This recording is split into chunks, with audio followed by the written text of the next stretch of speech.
परम श्रद्धेय गुरुजनों ने मारा श्रोताजनों, आप सर्वेने दिनभरी अश्विना सत सत वंदन उत्तिष्ठ जागृत प्राप्य करने निबोधन।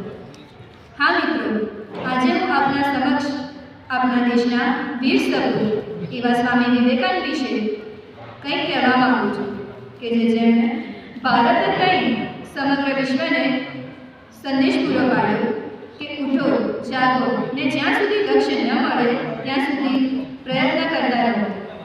મકર સંક્રાંતિના પર્વનો દિવસ સૂર્યોદય થવાની તૈયારી સંવત 1919ના પોષ મહિનાની 7 અને 1863ના જાન્યુઆરીની 12મી તારીખે સોમવારના રોજ ભારતના આધ્યાત્મમાં એક નવા સૂર્યનો ઉદય થયો ને બંગાળમાં સ્વામી વિવેકાનંદનો જન્મ થયો।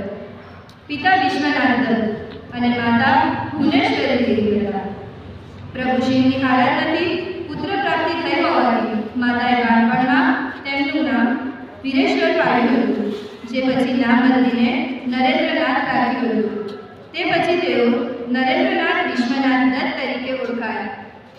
આ સમયે મને દુલાભાઈ કાકની એક પંક્તિ યાદ આવે છે, મોઢે જ્યાં બોલું માં ત્યાં તો એ મને નાનપણ સાંભળે, આ મોઢપની મજા મને કડવી લાગે કાગડા। આ દત્ત પરિવારમાં નરેન્દ્રની એક બહેન સ્વર્ણમયી દેવી ને બે ભાઈઓ મહેન્દ્ર અને ભૂપેન્દ્ર હતા। નરેન્દ્રના દાદા દુર્ગાચરણ દત્ત સંસ્કૃત અને ફારસી ભાષાના વિદ્વાન, કુશળ કાયદાશાસ્ત્રી તેમજ સામાજિક ધાર્મિક સુધારાવાદી હતા, જેઓ 25 વર્ષની વયે સંસાર ત્યજીને સંન્યાસી બન્યા હતા। આમ નરેન્દ્રનાથને સંન્યાસ વૃત્તિ જાણે ગળથૂતીમાં મળી હોય એમ લાગતું હતું। બાળપણમાં નરેન્દ્ર ખૂબ જ તોફાની હતો। જ્યારે તોફાને ચડતો ત્યારે તેને શાંત કરવા માતા ભુવનેશ્વરી દેવી તેના માથે ઠંડુ પાણી રેડતા ને જેમ શંકર શાંત પડે તેમ નરેન્દ્ર શાંત થતા। કોઈ વ્યક્તિએ તેમને કહ્યું કે હનુમાનજી રાત્રે કેળના બગીચામાં આવે છે, તો હનુમાનજીના દર્શન કરવા બાળ નરેન્દ્રએ આખી રાત કેળના બગીચામાં વિતાવી, પણ તેમને હનુમાનજીના દર્શન ન થયા। ત્યારે માતાએ તેમને સમજાવ્યું કે હનુમાનજી રામના કામ કરવા બહાર ગયા છે, ત્યારે તેઓ ઘરે પરત ફર્યા। બાળપણથી જ નરેન્દ્ર નિયમિત ધ્યાન કરતા, જેના પરિણામે તેઓ તીક્ષ્ણ યાદશક્તિને પામી શક્યા। એકવાર ધ્યાન ધરવામાં મગ્ન એવા નરેન્દ્રના શરીર પરથી સાપ પસાર થઈ ગયો, છતાં પણ તેમને ખબર ન પડી। નિયમિત ધ્યાનથી પ્રાપ્ત થયેલ યાદશક્તિથી તેઓ ઉચ્ચ શિક્ષણની પ્રવેશિકા પરીક્ષા પ્રથમ વર્ગમાં પાસ કરીને સને 1879માં 16 વર્ષની યુવાનીએ કોલેજમાં પ્રવેશ કર્યો। આ સમયે મને કહેવાનું મન થાય કે हे खुदा, ऐसी खुदाई न दे कि मुझे मेरे सिवा कुछ दिखाई न दे, नहीं देना मुझे ऐसी जन्नत में जहाँ स्वामी विवेकानंद मुझे दिखाई नहीं।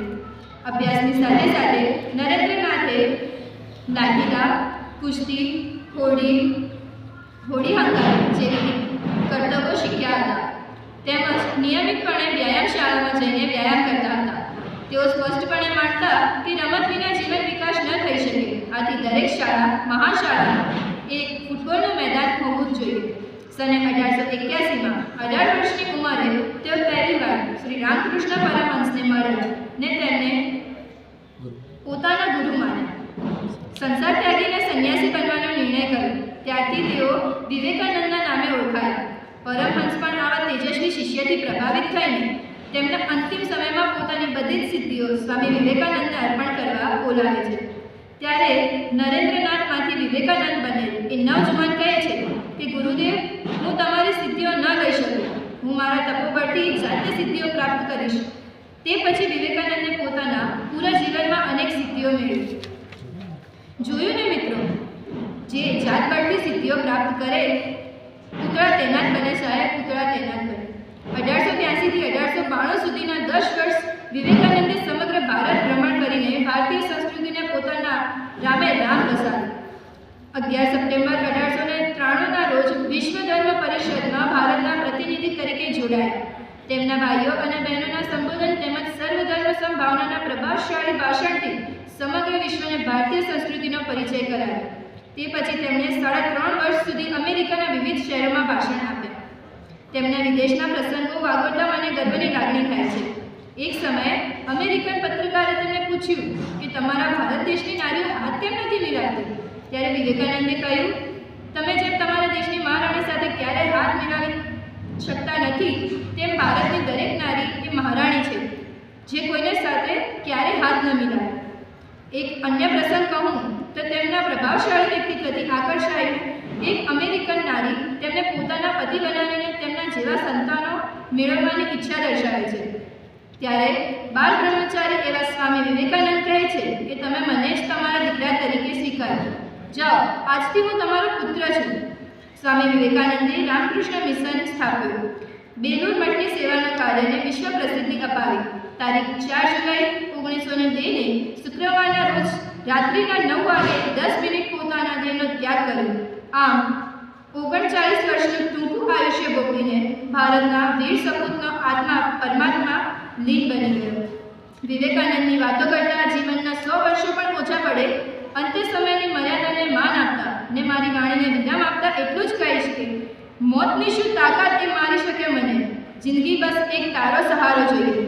જેટલા ઊંચે જવું હોય માનવીને એટલા ઉન્નત વિચારો જોઈએ. અસ્તુ. જય હિન્દ, જય ભારત.